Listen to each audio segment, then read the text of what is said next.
Bonjour. Comment gérer ces conflits dans une période de corona et justement dans une période de confinement? On trouvait que c'était super intéressant d'aborder cette question-là, puisqu'il y a beaucoup de conflits en ce moment, surtout quand on ne peut pas sortir ou alors quand le conjoint travaille à la maison, que les enfants sont là en plus et que aussi on a du stress en particulier. Donc c'est de quoi nous allons parler aujourd'hui. Donc pour me représenter, je m'appelle Christelle Pilot et j'aide les parents à recapturer leur liberté, à mieux gérer justement le life balance et puis à retrouver une carrière qui leur correspond. Et aujourd'hui, j'ai une spécialiste des relations amoureuses qui va nous expliquer, alors spécialiste qui vient de Suisse pour aujourd'hui, et Sandy qui va nous expliquer comment on fait pour gérer les conflits. Donc déjà, redis-nous rapidement qui tu es et après comment on fait pour gérer les conflits.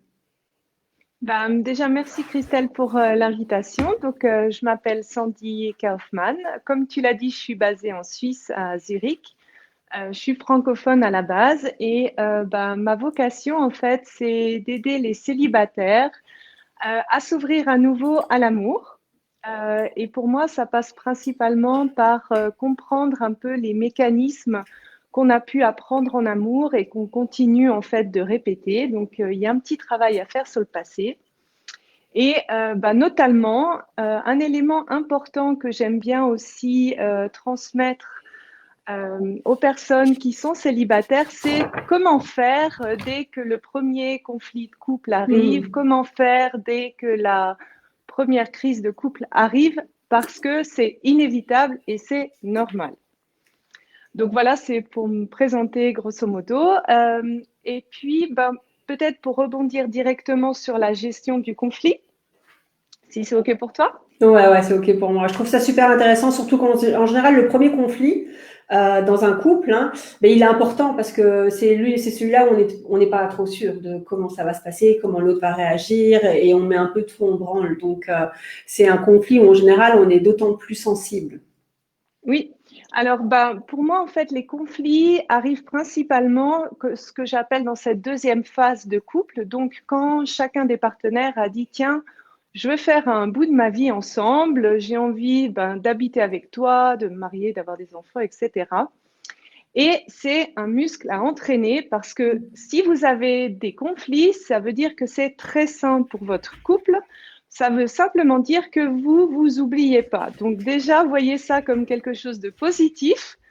Pas du tout de conflit, ça serait presque plus un problème pour moi que des conflits. Et bien sûr, le conflit, on ne sait pas toujours comment le gérer, on a du mal, on se dit, comme tu dis, la première chose qu'on a envie, c'est de partir et de tout laisser tomber. Et pour moi, en fait, les conflits, c'est l'iceberg, la pointe, on se dit, tiens, on se dispute sur quelque chose, mais il y a beaucoup plus de choses qui sont sous-jacentes au conflit. Et là encore, c'est les petites histoires du passé qui remontent de chaque côté du couple, de chaque partenaire, qui fait qu'en fait, c'est pas des adultes qui se disputent, c'est des enfants plus ou moins blessés qui essayent de se disputer, mais qui comprennent pas, en fait.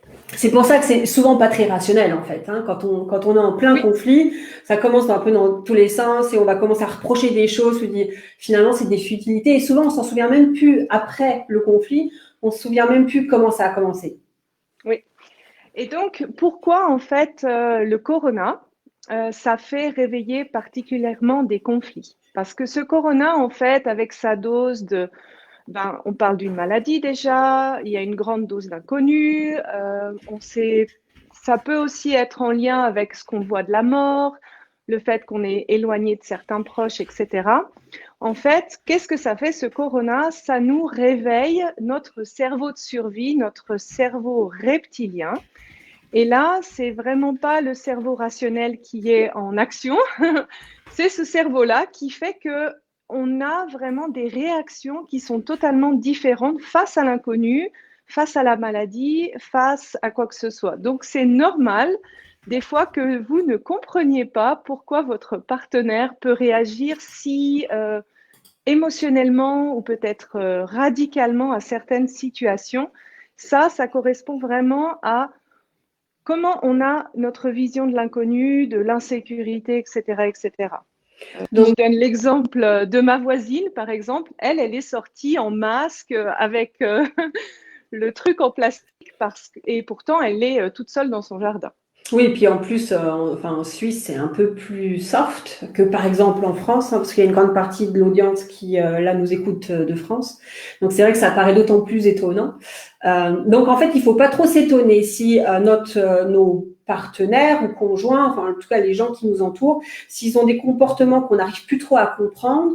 Finalement, peut-être la première étape, c'est pas trop s'étonner, c'est OK. Oui, J'ai pas besoin de oui, comprendre. oui. Et donc, quand là, en fait, c'est tout simplement parce que la personne, elle est plus liée à son cerveau rationnel, elle est un peu dans une espèce de stress qui est lié à ce cerveau de survie. Et donc, moi, aujourd'hui, j'avais envie de te présenter un outil que je trouve très sympa qui s'appelle la maison du conflit. Ah ah. Donc, je peux vous montrer, peut-être vous voyez. Ouais, on voit bien. Une maison avec un socle en bas, une base, un fondement. Exactement. Et donc, la première chose, ben, c'est déjà de se dire, comme je l'ai dit, le conflit, c'est positif, c'est une opportunité de s'ajuster et de mieux se comprendre aussi. Et la première étape, ça consiste à dire, OK, dans le conflit, quelle est la partie du conflit que je peux gérer avec moi-même? Ah. La première étape. Et donc, la partie qu'on peut gérer avec soi-même, là, je pense que tu as eu beaucoup de super interviews, comment gérer son stress, comment voir positif, etc. Tout ça, c'est une partie que tu peux gérer toi-même en finalement calmant ce cerveau de survie, en te rassurant toi-même sur l'avenir, la situation, parce que plus tu vas te calmer, et pour moi, ça passe principalement par le corps, pour vraiment sortir cette soupape, en fait, plus tu vas être capable de gérer la partie que tu dois régler avec ton conjoint. D'accord. Donc déjà, c'est sortir un petit peu de cet état émotionnel et d'hyper-pensée, redescendre dans le corps, là où il n'y a plus toutes les pensées. Émotionnellement, c'est plus facile à gérer le corps que la tête. Exactement. Parce que le cerveau de survie, en fait, quand tu es en mode survie, les hormones, elles sont sécrétées. Donc, tu as beau dire tout ce que tu veux avec la tête, Ah, il ça faut marche plus. d'abord, Mm. faut baisser, quoi. Mm. Et puis, si tu veux, je pourrais te donner un lien avec une vidéo. Moi, je trouve que c'est un exercice de Kundalini Yoga qui Mhm. calme, mais vraiment, vraiment, en 10 minutes, vraiment bien. Donc, Mhm. je le mets volontiers à Oui, disposition ouais, si, merci si beaucoup. tu as envie. Et ensuite, en fait, il y a la partie qu'est-ce que moi, je n'arrive pas à régler seule, c'est-à-dire quelle est la partie que je dois régler avec mon partenaire. Et donc, la partie que tu dois régler avec ton partenaire, c'est exactement la partie où tu ne peux pas décider seul, où vous devez être deux pour prendre la décision. Ouais. Mhm. Donc déjà, le fait d'arriver à différencier quelle partie je peux déjà faire moi et quelle partie je peux faire avec mon partenaire, ça fait un premier pas. Et après, pour la partie avec le partenaire, c'est là où on arrive, je reviens avec mon schéma, je ne sais pas si vous voyez, Oui. on arrive au toit de la maison et à la cheminée. OK. Et donc, chaque couple a déjà sa stratégie pour éviter le conflit.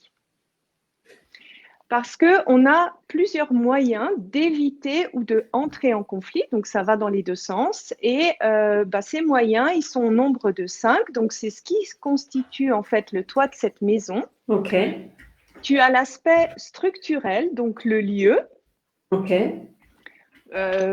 L'exemple le plus courant, c'est que quand quelqu'un a un conflit avec son partenaire, il y en a toujours un qui aime bien partir en claquant la porte. Qui ne l'a pas vécu? Et c'est souvent le même qui s'en va en premier.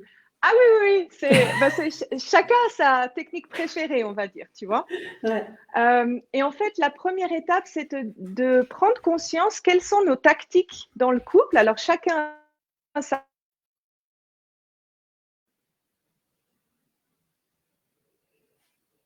préférée. Chacun sa préférée. Mhm. Chacun sa tactique préférée. Donc, le premier moyen de entrer ou d'éviter le conflit, ça va toujours dans les deux sens, c'est structurel. Donc, c'est le lieu. Je dors sur le canapé aussi, ça peut être un moyen structurel. Le deuxième, c'est le moyen monétaire. Dispute sur le ménage. Pour résoudre les problèmes du ménage, on paye une femme de ménage. Typiquement. Le troisième, c'est bien sûr, c'est la manière de communiquer. Donc, en général, il y a toujours un partenaire qui va prendre d'assaut son partenaire quand il n'est pas prêt pour parler. Il va lui dire, bon, bah, maintenant, je veux que tu me parles. Vas-y, parle-moi, vas-y à fond. Bon courage. Donc là, il est vraiment disposé à parler, on est d'accord. Après, il y a l'aspect corporel. Donc, je suis fâchée avec toi, donc je te fais l'amour, c'est tout cassé, jusqu'à que j'ai plus de colère envers toi. D'accord, ouais. Et après, il y a l'aspect social. Donc, je prends du temps à rencontrer d'autres personnes. Je vais éventuellement voir quelqu'un qui m'aide à comprendre ma problématique de fond dans le couple, donc un coach ou quoi que ce soit. Ou alors, je vais me changer les idées avec mes amis, tout simplement. OK. Et donc, ces moyens de conflit, en fait, tu te rends assez vite compte qu'avec le corona, comme on peut moins voir des gens, comme on peut moins aller au travail, on a moins de choix. Oui, donc ça explose. Et donc, ça explose beaucoup plus vite. Et donc, moi, l'invitation, en fait, que j'aimerais faire, c'est de se dire, OK, quels sont les moyens que je peux encore utiliser et essayer d'être créatif en se disant, est-ce qu'il y a d'autres moyens que je peux faire pour apaiser mon conflit? Donc, j'ai essayé de me poser un peu des questions parce que c'est vrai qu'en Suisse, nous, on a la chance de pouvoir encore sortir. Donc, quand le partenaire nous tape sur la tête, on peut aller faire un jogging. En gros, comme ça. Alors, par exemple, dans le moyen structurel, ça pourrait être tout simplement de se dire, OK, on a l'appartement qu'on a. Comment est-ce qu'on arrive à s'aménager des endroits où on est seul ou des plages horaires où on est seul et on n'est pas dérangé? Donc, c'est un peu cette idée, je vais quitter la pièce, je vais quitter ma famille, mon conjoint, ma situation et j'ai un peu une heure de refuge ou un endroit de refuge. Ouais. Donc, ça peut être la chambre, ça peut être une heure de temps. Et puis, la mission de l'autre partenaire, c'est de empêcher les enfants de rentrer. C'est ça. Il faut que la maison, elle brûle pour que tu sois dérangé, mais c'est une première soupape de sécurité. Donc, c'est s'aménager des moments de solitude, en fait. Ouais.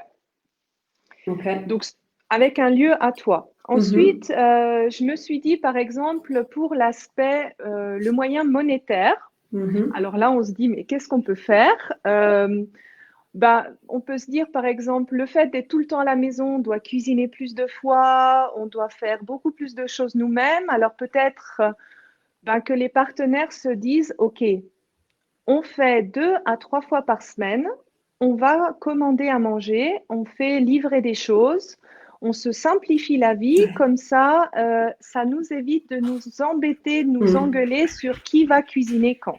Nous, c'est ce qu'on a fait. Hein. C'est vraiment simplifier la vie. On a redistribué les rôles aussi.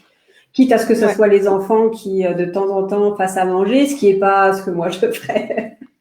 Mais c'est pas grave. Hein. Ça fait moins de conflits. Ouais. Ça allège, ça allège. Ça allège, oui, tout à fait. Après, je m'étais dit pour l'aspect social, de se dire, OK, pour l'instant, je ne peux pas voir mes copains, mes copines, mes collègues comme je veux, mais est-ce que j'aurais moyen de faire des petits rendez-vous Zoom ou WhatsApp où je me réserve, je sais par exemple, il y a des gens, ils font la bière du vendredi sur Zoom. Ça fait un petit moment où on n'est pas dans la famille, on est un peu avec un autre cercle, ça change les idées, c'est pas obligé d'être long. Et puis encore une fois, il faut voir ce qui fonctionne pour toi en fait, personnellement. Chacun a des besoins sociaux différents, donc il faut pas Oui, pour puis voir. même si ça remplace pas à 100%, c'est quand même bien d'essayer de mettre des solutions comme ça qui comptent peut-être, je sais pas moi, 50% ou 60%. Ça fait quand même un tampon, ça fait quand même quelque chose, quoi. Ouais, ouais, ouais. Mhm. Et puis c'est en fait c'est l'accumulation de ce que personnellement moi j'ai remarqué dans les conflits. Il suffit de changer quelques petites choses pour retrouver son équilibre. Mhm. Souvent, on a l'impression quand on est dans le conflit, on se dit non mais là, j'ai envie de passer par la fenêtre, sortir, de le balancer ou de le balancer par la fenêtre. Des Oui, fois, c'est ça plutôt arrive ça. aussi. Mais vraiment, changer ces petites choses, quelques petits ajustements fait que tu arrives à beaucoup mieux vivre le conflit. Mhm. Et, et pour avoir accompagné des personnes qui sont aussi en couple, qui vivent un problème de fond, en fait, c'est ce que la plupart des gens ont peur, c'est de se dire, ah mais là, en fait, la seule solution, c'est de partir. Mhm. Et là encore, je rassure, souvent, c'est vraiment la dernière solution et c'est pas la majorité des Ouais, cas. et là je te rejoins complètement parce que c'est ce que moi je peux voir aussi dans mon coaching avec les parents, c'est qu'il y a tellement de petites choses qui peuvent être faites et que finalement en grattant on se rend compte que c'est pas le pire qui ressort mais c'est quand même le mieux. Euh, Oui, mais c'est vrai que ça fait peur. On sait pas trop oui. ce qu'on va trouver quoi. Oui, là, on ouvre la boîte de Pandore et on se dit Ouais, non, mais ouais, là, c'est la fin, quoi. ouais, tout à fait, tout à fait. Ouais.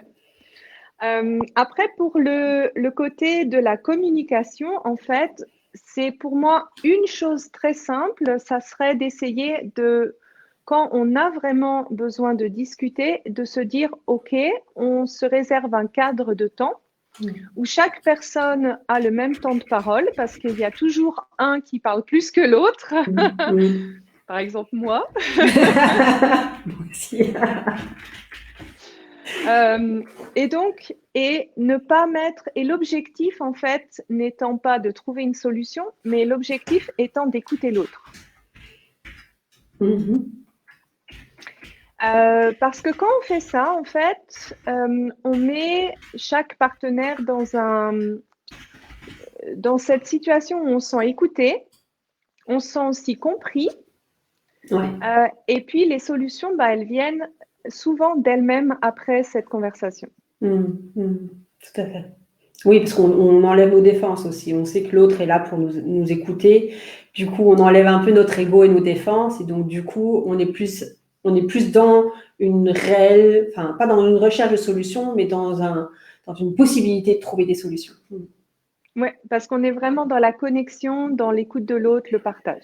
Oui, tout à fait. Ok, super. Et puis, bah, le dernier, l'aspect corporel. Alors après, moi, je dirais plutôt que c'est une invitation à se dire, est-ce que moi, j'ai tendance à couper ou à punir mon partenaire, je vais dire ça comme ça, par l'absence de contact corporel, et de se dire, OK, qu'est-ce que je pourrais faire pour continuer à être connecté sans que ça soit quelque chose horrible pour moi, mais Ouais. ça peut être un massage, ça peut être de faire simplement d'avoir de la tendresse, des câlins, pour pas Mhm. tout couper. Parce que des fois, l'autre partenaire, il peut vraiment se sentir tellement puni par ça Ouais. que ça envenime le conflit. Tout à fait. C'est ce qu'on avait discuté aussi la semaine dernière avec Céline, qui est Ouais, coach en sexualité. Et c'est ce que je retrouve moi aussi avec beaucoup de parents. C'est ce qu'ils me disent, surtout les hommes, oui, s'ouvrent plus là-dessus. Mais en effet, c'est tout à fait le type de communication qui ressort. ouais. Et pour ça, il y a aussi un carnet que je trouve assez sympa. Je ne sais pas si toi tu les connais, c'est les Save Your Love Date. Non, je connais pas. Alors, c'est un petit carnet que tu peux acheter et puis qui te fait des propositions de rendez-vous Ok. quand tu es déjà en couple, où il y a un peu, alors à chaque fois, c'est un qui doit préparer le rendez-vous, donc il doit préparer le repas, faire la petite mise en place. Et en fait, c'est un carnet qui est mieux à faire à la maison qu'au restaurant, donc c'est Ok. l'opportunité de le faire quand les enfants dorment, par exemple, où tu échanges, en fait, chacun doit remplir des questions. Et ça te permet d'échanger sur un thème, sur votre rencontre, sur vos valeurs et choses comme ça ça donne un peu des idées de dialogue, je trouve. C'est assez sympa. Comment ça s'appelle, tu disais? Ça s'appelle Save Your Love Date. Save Your Love Date. Ok. Et donc, je trouve que c'est quelque chose d'assez chou à faire si on a envie un petit peu de commencer à faire quelque chose d'un peu plus profond. Ok, super. Ben, merci pour tous ces conseils. Donc, si tu me redonnes le lien pour les 10 minutes Kundalini, Yoga Kundalini, ça serait cool. Comme ça, je peux le remettre en dessous de la vidéo. Et puis, je remettrai aussi ton site internet en dessous de la vidéo pour que les gens puissent aller voir. Et je sais que tu fais aussi pas mal de lives. Donc, connectez-vous à Sandy pour mieux suivre tous les lives, tous les invités qu'elle a. Merci beaucoup pour ton temps. Merci à toi pour l'invitation. Et alors, demain, ça ne sera pas Sandy, mais ça sera Cindy. Ah, ok. Demain, Cindy viendra nous raconter comment écrire, parce qu'elle est coach sur l'écriture aussi. Donc, un sujet qui, je pense, est aussi super intéressant, parce qu'on a beaucoup de choses qu'on peut faire passer par l'écriture. Donc, ça sera demain. Je vous souhaite à tous une bonne fin de journée. Et puis, à demain. Ciao. À demain. Voilà.